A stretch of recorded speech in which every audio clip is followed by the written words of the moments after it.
Halo teman-teman, bergabung kembali di channel berfisika.com, channel yang menjadi tolak ukur ya landasan belajar fisika dasar di perguruan tinggi ya, khususnya di TPB ITB, umumnya di perguruan tinggi yang lainnya ya seluruh Indonesia. Oke teman-teman, kali ini kita akan bahas tentang materi baru ya, setelah dinamika rotasi, yaitu tentang kesetimbangan statis benda tegar. Harusnya ya ditambahkan benda tegar. Jadi kita akan meninjau tentang benda tegar di sini ya, kesetimbangan statis benda tegar. Oke, kesetimbangan ya, kesetimbangan sebenarnya kita udah pernah bahas ya di bab awal-awal ya, di bab dinamika atau di bab kinematika ya, kesetimbangan udah pernah ya. Jadi ada kata kesetimbangan. Oke, kesetimbangan. Oke. Oke, saya akan menuliskan ada 4 situasi kira-kira ya, contoh gitu ya, biar teman-teman nanti lebih paham gitu, lebih paham bagaimana sih situasi kesetimbangan statis ini. Oke, yang pertama gitu, ada sebuah buku gitu ya, buku. Nah, buku diam di atau terletak di atas meja. Oke, di atas meja. Nah, ini situasi yang pertama. Jadi teman-teman nanti bedakan mana yang kesetimbangan statis, mana yang bukan. Kedua, ada sebuah bola hoki gitu ya, bola hoki meluncur. Bola hoki meluncur, oke, meluncur dengan kecepatan konstan. Dengan kecepatan konstan. Oke, nomor tiganya sebuah kipas angin ya, kipas angin yang diam gitu ya, kipas angin yang diam, kipas angin diam berputar dengan ya, berputar berarti ya dengan kelajuan konstan lah, dengan kecepatan sudut berarti ya, dengan kecepatan sudut konstan. Nah, yang terakhir nomor 4, sepeda ya, sepeda itu berjalan ya, bergerak ya, sepeda bergerak ya, bergeraknya pasti ke depan ya, bergerak ke depan lah ya, dengan kecepatan konstan.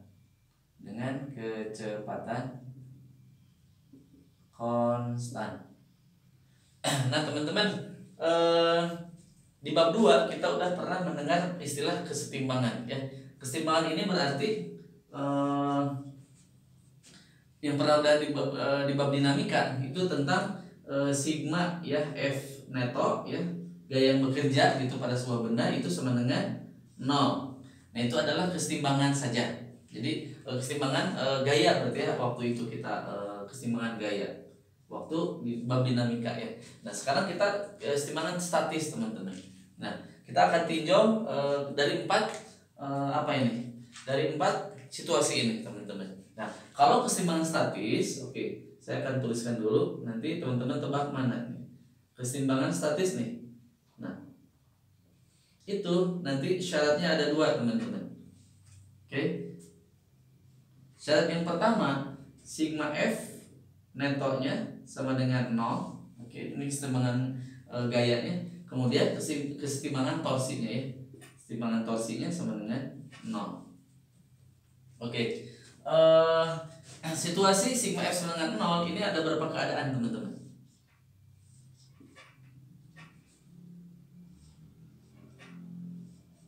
Ada berapa keadaan? Ada bergerak ya, ini bergerak lurus dengan V-nya konstan teman-teman, V-nya konstan dengan kecepatan konstan. Satu lagi diam atau kecepatannya 0 ya. Oke, ini juga sama. Berarti kalau ini bergerak melingkar teman-teman, bergerak melingkar dengan laju sudutnya sama dengan 0. Laju sudutnya konstan. Dan kalau satu lagi diam atau omeganya sama dengan 0 teman-teman. Nah, definisi yang ini berarti dapat kita turunkan menjadi seperti ini kan, bentuk umumnya. Jadi gaya yang bekerja itu adalah perubahan momentum linear ya. Berarti harus sama dengan nol. Artinya apa? Benda P-nya adalah P benda, momentum linear benda itu adalah sebuah konstanta. Konstanta. Nah, gitu kan? Karena turunan yang jadinya turunan nol itu adalah sebuah konstanta. Ini juga sama. Kalau ini berarti sigma torsi ya. Sigma. Nah, kok gitu. Sigma torsi sama dengan momentum sudut ini Pak ya, sama dengan 0. Nah, berarti momentum sudutnya harus konstanta. Oke. Nah, situasi yang ini, nanti kita bahas yang mana yang istilah statis. Nah, situasi yang buku terletak di atas meja. Berarti ini apa teman-teman? Situasinya sigma F sama dengan 0 dan sigma torsi sama dengan 0. Kalau diam artinya omeganya 0, V-nya juga 0. Bola hoki meluncur dengan kecepatan konstan. Ini berarti sigma F-nya 0, teman-teman. Sigma torsinya 0 juga. Tapi apa? V-nya tidak 0, teman-teman. V-nya tidak sama dengan 0 karena dia bergerak dengan kecepatan konstan, ada nilainya konstanta ya. Nah, kalau ini sigma torsinya 0 ya, sigma torsinya 0.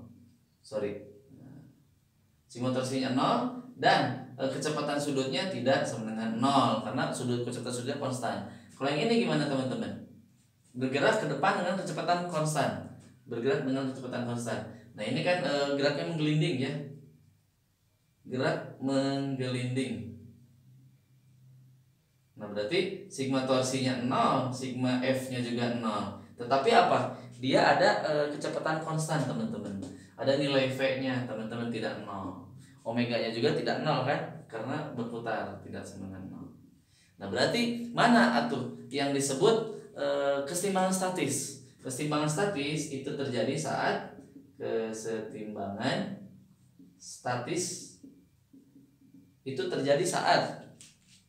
saat gimana teman-teman? V-nya sama dengan 0, omeganya sama dengan 0, atau istilahnya adalah diam, teman-teman. Berarti situasi yang kesetimbangan statis adalah yang ini, teman-teman, yang nomor 1. Nah, ini. Jadi sekarang udah punya gambaran bahwa kesetimbangan statis itu harus memenuhi syarat bahwa pertama jumlah gaya netonya harus 0 dan jumlah dari torsinya ya, torsi untuk berputarnya 0 juga, dan V-nya sama dengan 0. Apa ini? V-nya 0 dan omeganya 0. Lajunya. Itu kira-kira. Karena saya akan mencoba beberapa ilustrasi ya. Ilustrasi lagi. Nah, ini contohnya nih, ada sebuah benda tegar gitu ya, teman-teman. Teman-teman nanti boleh ditebak atau kita hitung bersama-sama boleh. Nah, ini ada titik gayanya ke sini, ada F ya, F1, yang satu lagi ke sini. Ini F1 lagi ya. Nah, F2 boleh lah.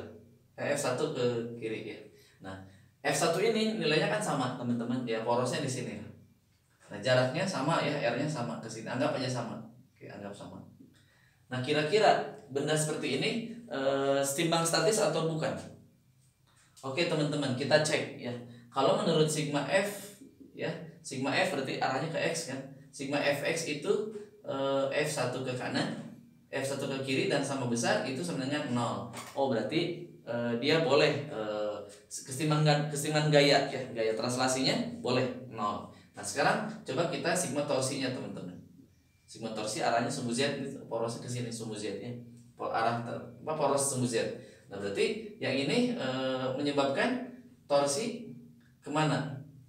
Torsi satunya ini 2 aja deh. 2. Nah, gitu. Ini min F2. F1 sama dengan F2. Nah, torsi 1 yang ini berarti dia searah jarum jam berputarnya ya. Berarti F1 dikali R atau R-nya di depan. R dikali F1, R dikali F1. Torsi 2 dia juga sama, teman-teman, berputarnya ke searah jarum jam ya, tuh, gitu kan. Nanti berputar ke sini. Berarti R dikali F2. Nah, torsinya berarti sigma torsinya adalah torsi 1 ditambah torsi 2, tidak 0 teman-teman. Ini tidak sama dengan 0. Berarti benda ini tidak berada dalam kesetimbangan statis teman-teman. Oke, saya kasih ilustrasi lagi satu lagi. Oke, yang ini udah. Oke. Nah, saya kasih ilustrasi lagi sebuah benda tegak gitu ya. Oke. Nah, oke, ada misalkan 3 gaya. Sinilah. Ini F1, ini F2, ini F3. Nah, ini garis gayanya sama ya terhadap titik O. Oke teman-teman, coba teman-teman jawab ini berada dalam kesetimbangan statis bukan gitu kan? Nah ini yang ini. Yang pertama kita selidiki sigma F-nya ya. Oke, sigma F-nya sama dengan, nah ini ada 2 ya, ada subu X dan subu Y. Nah ini kan nanti bisa proyeksi. Nah ini juga proyeksi miring, ini theta, ini alpha gitu. Nanti kan sigma Fx ada nih, ada F3 ditambah F2 cos theta ditambah ini F1 ya, F1 cos alpha. Nah gitu kan, kayak ke kanan. Nah sekarang sigma Fy, sigma Fy nya gimana? Oh ini udah jelas, ini tidak sama dengan 0 karena nilainya ada, tidak 0 ya, dan tidak saling berlawanan juga.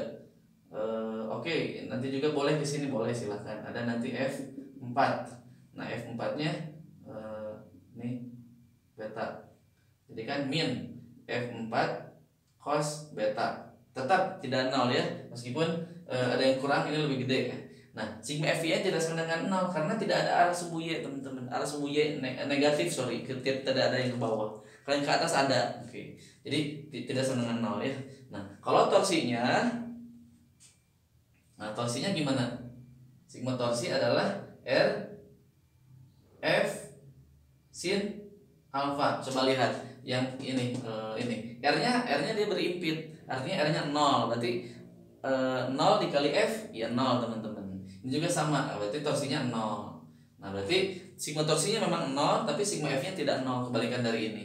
Artinya ini tidak berada dalam kesetimbangan statis teman-teman. Oke, nah jadi intinya benda berada dalam kesetimbangan itu, kesetimbangan statis itu kalau torsinya 0 ya di sebuah poros, di sebuah sumbu tertentu ya, di sebuah poros lah, di sebuah sumbu, dan sigma F-nya juga 0 teman-teman. Ini saya hapus ya, teman-teman nanti bisa lihat kembali. Nah di semua sumbu ya teman-teman, sorry. Jadi kalau benda ya di benda tegar itu di suatu sumbu itu sumbu porosnya 0, berarti di sumbu yang lain juga harus 0 dan pasti 0 teman-teman ya. Saya akan buktikan sedikit lah, nggak apa-apa. Jadi misalkan begini, nah ini poros awalnya di sini. Ini gayanya misalkan ini F1, ini F2, ini F3, ini F4 teman-teman. Nah, jadi kalau misalkan di poros O itu torsinya 0, maka di poros yang lain juga 0 teman-teman torsinya. Jadi misalkan ada poros yang baru, misalkan ini O aksen gitu ya. Jadi nanti ini jaraknya R1 gitu kan. Ya. Berarti yang ini adalah panaksin ya. Ini adalah O aksen gitu teman-teman. Sorry, dari O ke sini O aksen. R aksen. Nah, gitu. R aksen. Nah, berarti jarak dari sini ke sini adalah R1 min R aksen. Paham kan? Saya kasih segitiga ini. Nih. Ini. Kalau ini R1, ini R aksen. Oke, berarti ini apa? R1 min R aksen, teman-teman.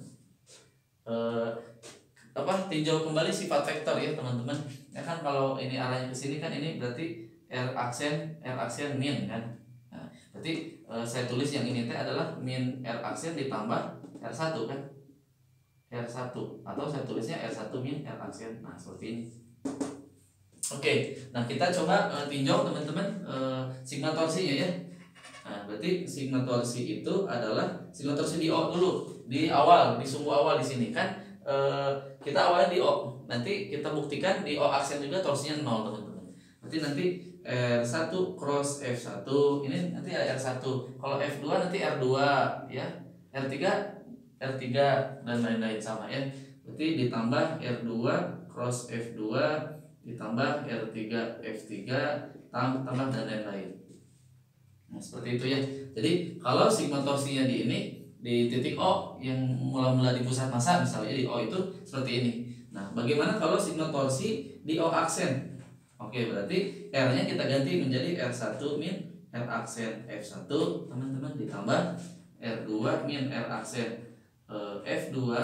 Oke, ini cross, sorry ada crossnya, cross F1 dan juga cross F2. Oke, ditambah R3 min R aksen cross F3 tambah bla bla bla. Seperti itu. Nah, berarti saya bisa sederhanakan persamaan yang ini. Jadi R1 cross F1 ini kan kayak kalinya masing-masing kan. Oke.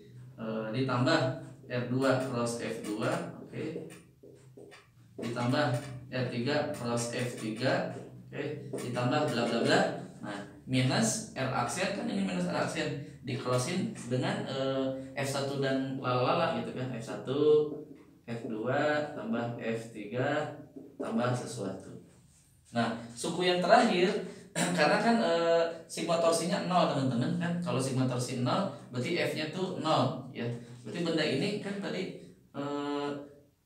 F1 F2 ini 0 teman-teman. Ini 0. Nah, sehingga keseluruhan ini adalah 0 teman-teman.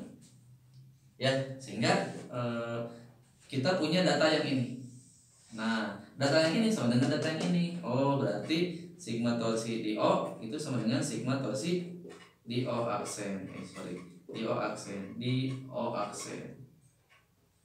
Sigma torsi. Nah, gitu ya. Jadi, kalau di pusat masanya itu 0 torsinya, maka di titik-titik yang lain juga 0, teman-teman ya. Oke, kesetimbangan itu ada 3 ya, kesetimbangan benda tegar itu. Ada kesetimbangan netral, kesetimbangan stabil dan tidak stabil. Itu sebenarnya ada di bab ini energi potensial ya.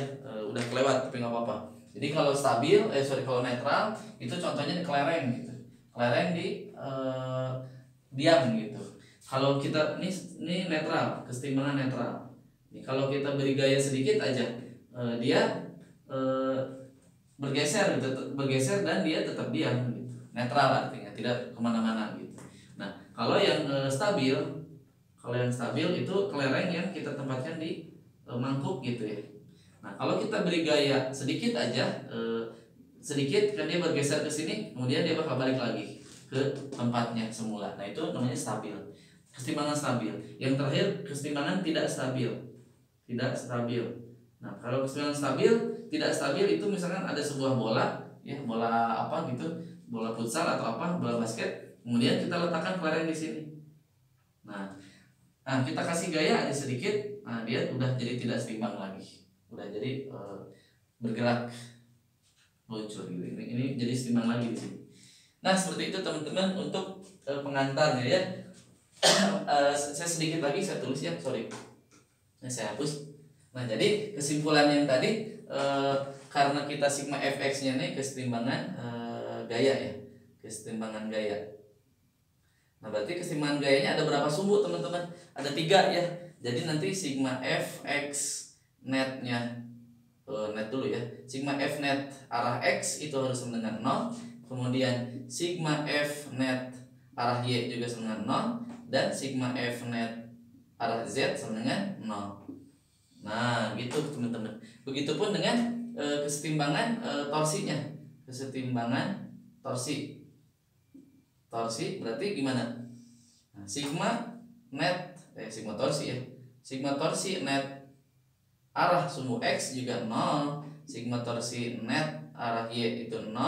Dan sigma torsi net arah z sama dengan 0. Tapi biasanya untuk TPB atau untuk tingkat dasar ya, fisika dasar ini kita tidak meninjau 3 dimensi seperti itu. Kita meninjaunya hanya seperti ini, 2 dimensi. Nah, berarti kalau untuk 2 dimensi yang kita butuhkan hanya sumbu x dan y. Nah, berarti kalau untuk gaya kita butuh ini aja. Ini untuk 2 dimensi. 2 dimensi.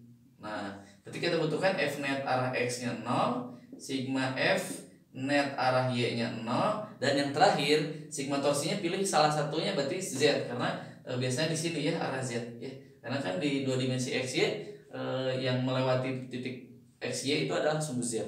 Berarti sigma torsi net di arah Z sama dengan 0. Dan biasanya syarat yang lain nomor 3-nya selain sigma F sama dengan 0 dan sigma torsi, kalau di buku Holiday ada tambahannya momentum linearnya itu harus sama dengan 0 ya. Momentum harus sama dengan 0 ya. Sebenarnya ini maksudnya tidak ada kecepatan maksudnya ya. Oke. Tidak ada kecepatan dan udah jelas omeganya udah nggak ada. Jadi kalau V-nya 0, berarti kan V sama dengan omega kali R. Nah, ininya 0, berarti omeganya sama dengan 0, teman-teman. Oke. Jadi syarat yang ketiga, jadi syarat ini syarat sigma. Nah, yang satu sigma F sama dengan 0, yang kedua sigma torsi sama dengan 0, yang ketiga kalau di Holiday ditambahkan P-nya harus sama dengan 0. Artinya kecepatannya 0 dan omeganya pasti 0. Oke, itu saja yang bisa saya sampaikan di keseimbangan statis ini. Bagi teman-teman nih yang kesulitan tentang tutorial, kuis atau praktikum atau sebentar lagi UTS kimia, yuk join di MESE. Masih ada waktu banyak teman-teman menuju persiapan UTS 2 ya. Oke, tutorial 7 teman-teman masih menantikan. Saya sudah buat teman-teman di dalam PDF. Jadi udah full lengkap. Saya khususkan buat join di grup MESE ya. Jadi saya bagikan ke khusus member MESE. Jadi teman-teman segera gabung ya. Jangan sampai ketinggalan. Salam berfisika.com. Dadah.